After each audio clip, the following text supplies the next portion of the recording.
Hello सांग मैंने जय जगन्नाथ। आज चलतु बनेबा veg is loaded upma.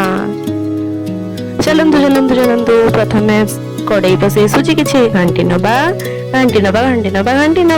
Then तापर किछि पकेबा सिमेई देन तेल पकई ऊपर टिके जीरा सोरिष भुसुंगा पत्र छिंच मारदबा देन चलतु पकेबा पियाज कंचा लंका या ऊपर या घंटी दबा देन पकेबा गाजर बीन्स कोबी बिलाती आउ किछि मटर छुई पकेली तो देखंतु केमती मु पकाउची या पर टिके हल्दी छिंची देली लूण छिंची देली देन या घांटिली पुणी घांटिली लंका गुंड देन पकेली पानी भी पकेबे भूली जिबेनी हला देन पानी तार माप अनुसार पकई दे सारा पर भजाई सुजी को या घांटी देवे घंट करी घांटी देवे देन ही गला हमर टेस्टी सुपर यम्मी सुजी उपमा।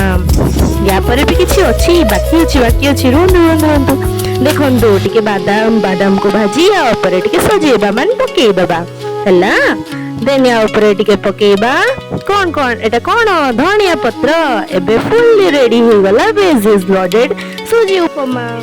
उपमाटी केमती थिला निश्चय आपनकर मत कमेंट देबे।